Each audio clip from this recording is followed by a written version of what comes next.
Halo para investor, selamat datang kembali. Sebagai mentor Anda, hari ini kita akan sama-sama belajar membongkar isi sebuah perusahaan. Langsung dari laporan keuangannya, dan studi kasus kita kali ini adalah raksasa di dunia kesehatan, Rumah Sakit Hermina dengan kode saham HIL. Yuk kita lihat apa aja sih yang bisa kita temukan di dalamnya? Nah, ini dia pertanyaan utamanya. Gimana sih caranya kita menilai perusahaan segede ini cuma dari, sekumpulan kertas laporan?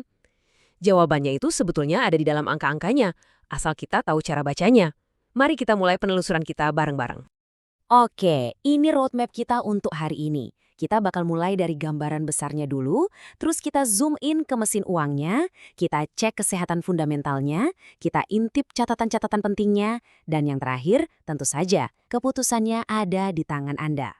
Oke, langkah pertama dalam menganalisis perusahaan manapun adalah kita harus paham dulu sebesar apa sih lapangan bermain perusahaan ini? Seberapa besar skala operasi Hermina?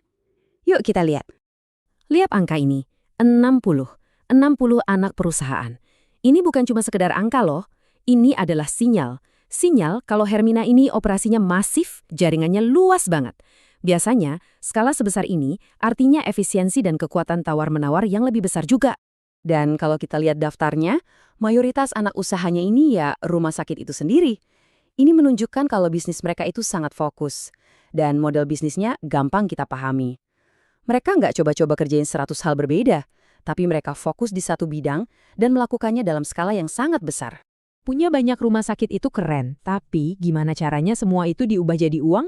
Nah, sekarang kita bakal masuk ke ruang mesinnya Hermina buat melihat dari mana aja aliran pendapatan mereka.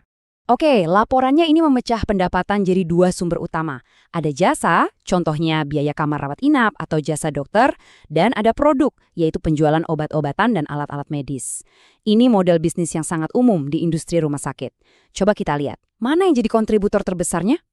Nah, di sini nih ceritanya jadi makin menarik. Grafik ini nunjukin sesuatu yang penting banget. Hampir separuh pendapatan Hermina itu bukan dari layanan medisnya loh, tapi justru dari penjualan obat dan perlengkapan. Kenapa ini penting? Karena margin keuntungan dari jualan produk bisa jadi sangat berbeda dari margin jasa. Ini detail krusial yang harus Anda catat sebagai investor.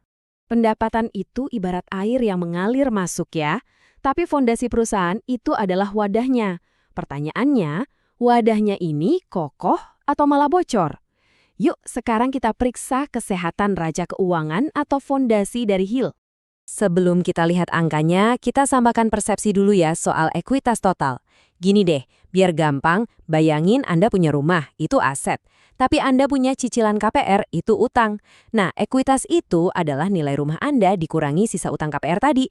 Itulah kekayaan bersih Anda. Konsepnya sama persis untuk perusahaan. Makin besar ekuitasnya, artinya makin sehat. Oke, ini dia datanya, langsung dari laporan aslinya. Coba Anda perhatikan baris yang saya tandai, jumlah ekuitas. Di sini kita bisa langsung bandingin kekayaan bersih perusahaan dari tahun 2024 ke 2025. Kelihatannya ada kenaikan ya? Biar lebih jelas, coba kita visualisasikan. Dan, wow, lihat ini. Grafiknya menunjukkan ada lompatan yang signifikan banget.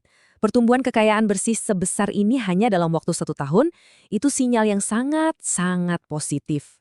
Artinya, perusahaan nggak cuma bisa cari duit, tapi juga berhasil menyimpannya dan menumbuhkan kekayaan untuk para pemegang sahamnya.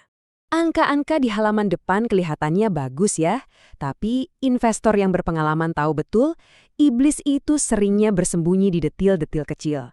Nah, sekarang kita akan lakukan sesuatu yang sering dilewatkan investor pemula, membaca catatan atas laporan keuangan. Ini adalah salah satu prinsip yang selalu saya tekankan. Laporan utama itu menceritakan sebuah kisah, tapi catatannya, nah, itu yang mengungkap rahasianya. Disinilah kita bisa menemukan info soal utang, risiko tersembunyi, dan transaksi-transaksi internal yang nggak kelihatan di halaman depan. Oke, yang pertama, utang. Catatan ini mengungkap kalau HIL punya fasilitas pinjaman dari Bank Mandiri dengan bunga 6,5%. Kenapa ini penting? Karena bunga itu adalah biaya tetap. Mau perusahaan lagi untung atau rugi, bunga ini harus tetap dibayar. Jadi semakin besar utangnya, semakin besar juga beban tetap perusahaan. Area kedua yang perlu kita cermati adalah transaksi pihak berelasi.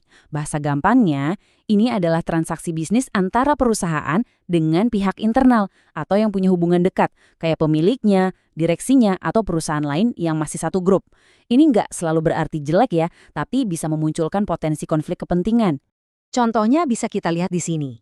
Laporan ini mencatat kalau Hermina punya utang usaha ke PT Pembangunan Menara Proteksi, yang mana merupakan pihak berelasi. Sebagai investor, kita jadi harus bertanya, apakah transaksi ini harganya wajar? Sama nggak harganya kalau transaksinya sama pihak luar yang independen? Ini pertanyaan kritis untuk memastikan tidak ada keuntungan perusahaan yang bocor ke pihak-pihak internal. Baik, kita sudah membedah semuanya, mulai dari skala bisnisnya, mesin uangnya, kesehatan fondasinya, sampai catatan-catatan kecil yang penting. Sekarang, waktunya kita untuk menarik kesimpulan sebagai seorang investor.